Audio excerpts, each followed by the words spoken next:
You are now tuned into Coinmen's official channel, and we welcome you to the big picture.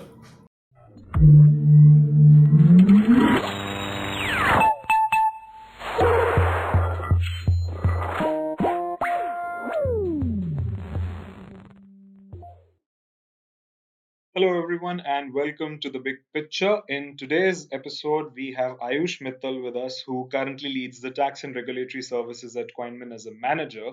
And owed to Ayush's experience in helping companies setting up their operations in India from various economies and countries, Ayush's inputs in today's podcast are going to be extremely insightful and valuable as to how companies can essentially, prepare themselves just after the post-pandemic phase or during the pandemic phase, and what the government has done to sort of provide relief in terms of the pandemic, and how various industries are coping with it, especially with regards to the tourism and travel industry, which has taken a hit not just in India but all across the globe.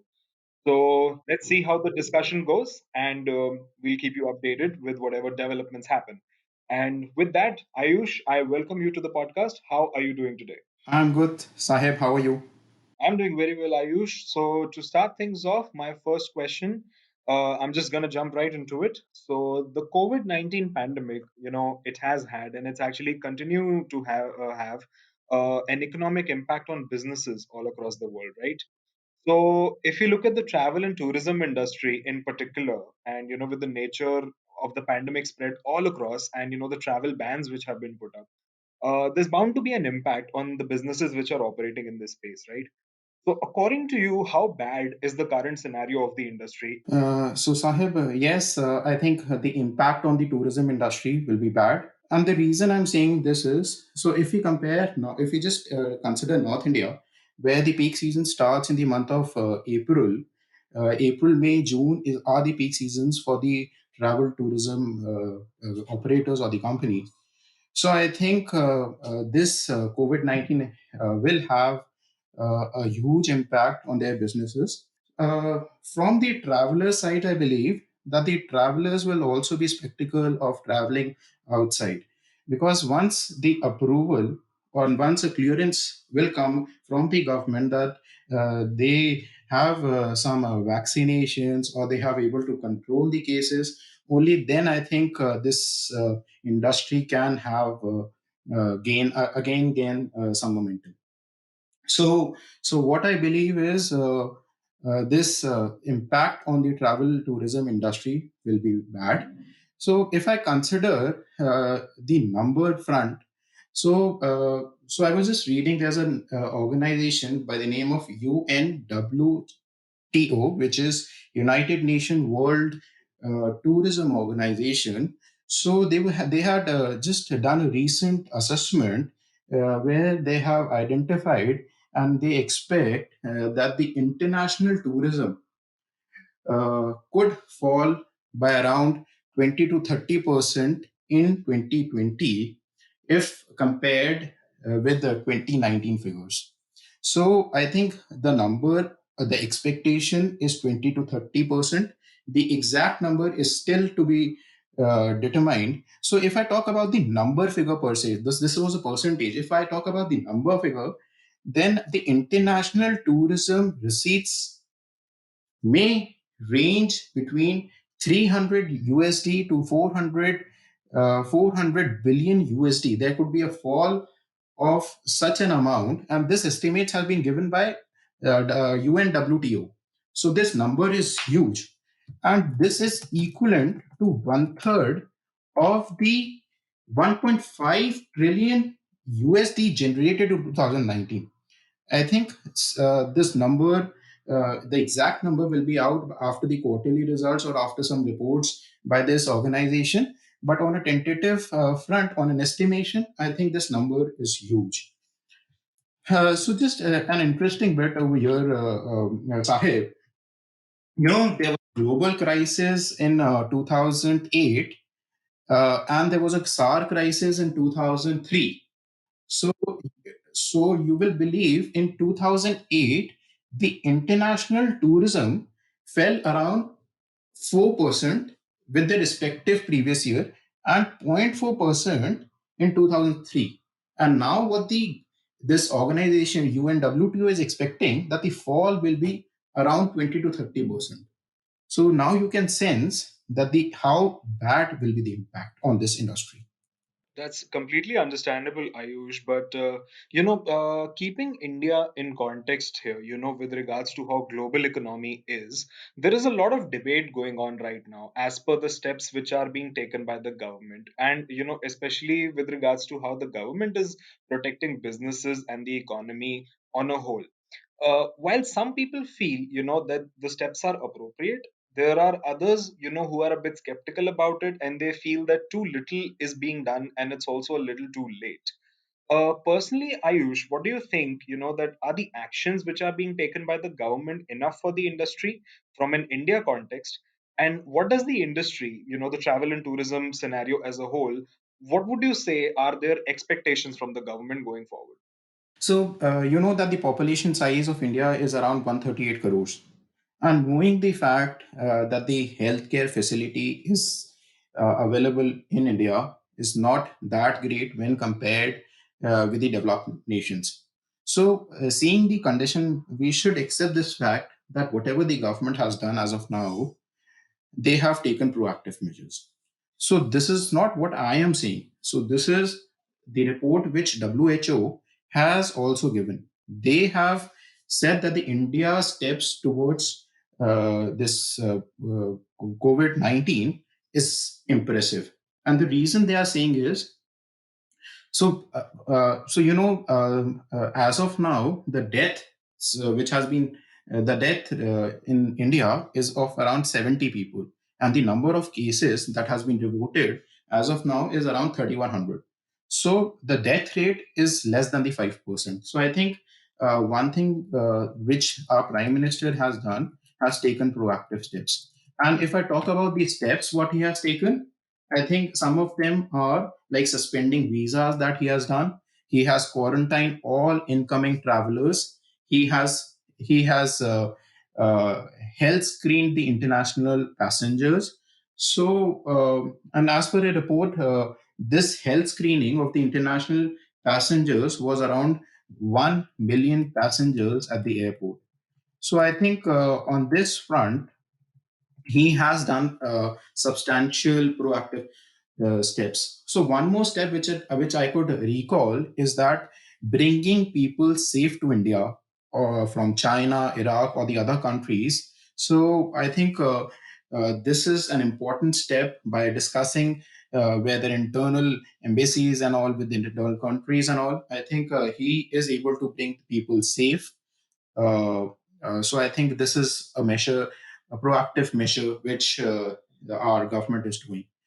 If you talk to me about the number in terms of the bailouts and all, I think government is doing a bit over that front also. What I can see is there's a number of 22 billion USD is the bailout which the government has done. This is 22 billion is in the terms of money that they'll be spending. I'm not sure how whether this money will reach to the end consumers, whether it will be given to the business entities. That I practically don't know how this will be done. But on the measures that our prime minister has taken, that is hats off to that our prime minister. So, Ayush, here's the case. The 22 billion package has essentially been released for the poor people, while the industry sentiment all across says that a lot more can be done, especially not just with regards to tax relief, but with regards to financial policy and financial relief as well. So, do you think more measures could be coming up from the government, and if yes, what could they be? So yes, there are some measures. There are press notes which have been released last week, and the government are giving leeway on the compliances side. I think these are some measures which the government, from the income tax, GST rates, on the customs, on some IBC codes. The government is doing a bit of the part. We just need to see whether this money of 22 billion will at all reach to the poor people. So that answer will can be taken only when from the end consumers. All right, understood. Considering that the businesses actually start recovering costs once the pandemic and the lockdown is over, and once economic recovery essentially starts happening, how do you see the future of the industry going forward? Let's take a short period. Let's say over the next 1 to 2 years for this particular industry and travel and tourism. That is.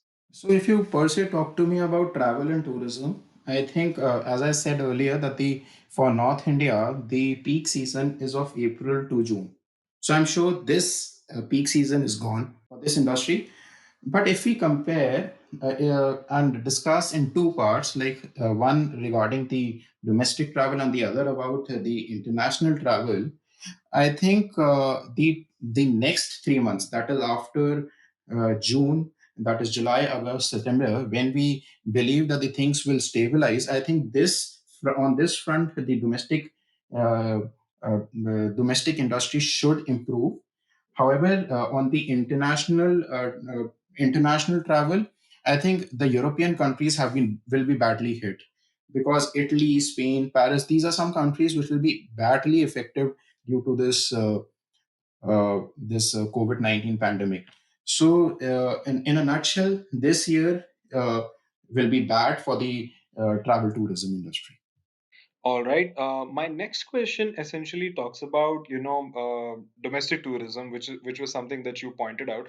So purely from a public policy point of view, or even from a financial policy point of view, do you think the government will be rolling out something in the forms of incentives to support the industry and to boost revenues from it? So think of it in the context of states like Uttar Pradesh or maybe Goa or Rajasthan and Kerala, where tourism is a big part of the state's economy. So, do you think there will be some movement from the government in these particular states going forward? So, Sahib, on this question, I would say that I was just reading somewhere that now the adventure tour organization has moved a play for reduction in the GST rates. So, I think that answer is still awaited, even though the GST rates for the tour operator is 5%. But still the people are moving plea, saying that their revenues this year will be badly impacted, so they should cut down the GST rates from 5%. So this is an expectation from the government. One thing I would like to make is, in the states like Himachal Pradesh, which is high at altitude, I think I'm exactly not sure how well the basic essential needs will reach to these people, because if you see the districts of Himachal Pradesh, like of Kullu, Spiti, Kaza, these districts are at high altitude. So I'm exactly not sure with this difficult time how well the things will reach there, how well the local panchayat will help the people, how well the the needs of the local poor living there will be met. So we still needs to have a clear indication from the government on the rollout, on the bailout packages they have announced. So, which actually, brings me to my next question is that, especially with regards to, these northern states, that with the pandemic and its impact, travel pretty much seems to be the last thing on people's minds. But we also need to consider that, with the travel and tourism industry, a lot of other industries are interlinked, right? So, and they will inevitably also be affected. So, what impact do you think that the other industries surrounded, with the travel and tourism industry be impacted? If you could please shed some light on that. So, Sahib, I think except the essential commodity or the self-consumption theme, which we generally see the companies like ITC, HULs, or maybe some rice companies like there are some rice companies which will not have an impact, but the other industries, whether it be metal, whether it be infrastructure, whether it be aviation, whether it be hotel industry. So all these industry will have a bad impact of this COVID-19. So because these industries in a sense are interlinked, So they will see a bad impact. And not only in India, they will have a bad impact globally. All right, understandably so. But we understand that the situation is dire. It requires a lot of stringent measures, both from the stakeholders within the industry as well as the government. But this can also lead to evolution for some sort of businesses, right? There can be a certain amount of silver lining which we are looking at. So, do you think that this can, or for that matter, is it already happening in the travel and tourism space, or can we expect potential disruptions from new startups which are coming into this picture? So yes, Sahib, on these startups, I think these startups are majorly funded through loans and all. So this year will be a huge hit for these startups. I think the only theme, as I said, is the self-consumption which will survive in this environment. This is the only sector which I think is the risk-free sector. The all the other industries will have an impact. So even if the startups are working in those in these industries, they will have an impact. Seeing on the opportunity side that you are talking about on the startups, I think the startups in the travel tourism industry should discuss with their clients of for not for canceling the trip but for rescheduling their trip, so that they are not refunding the money to them, and then in a sense they are retaining the money and retaining the clients as well. So I think some of these steps needs to be taken by the travel tourism so that the money can be money as well as the clients can be retained. So, for closing remarks, let's just say, what would be your thoughts on the current situation as a whole? How do you see businesses, taking steps for recovery right after the pandemic ends in the short term and in the long term? How do you think business models will probably be revisited, or do you think there will be certain other measures which can be taken by the stakeholders of the businesses as well as the government? So, just your closing remarks on that.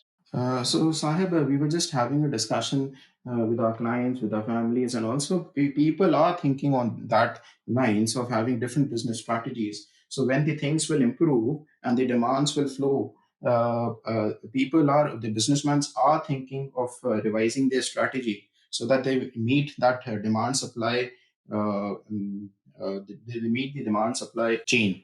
So, I think on that front, just as a closing, I would say that people should remain in the house, should cooperate, and should listen, should quarantine themselves so that when the things will improve, they can easily move out, because this COVID-19 pandemic spreads like anything, like a fire. So I think the only request and the plea with all the people is to maintain social distance and to quarantine themselves till a clear message from the government is there. And on that note, we close this episode of The Big Picture. Thank you so much for joining me on this episode today, Ayush. Thank you, Sahib. And I hope you're maintaining the social distancing aspect yourself, staying inside and quarantining. I wish you all the very best, and we hope that businesses can essentially prosper going forward, and once the pandemic is over. Thank you so much for joining today, Ayush.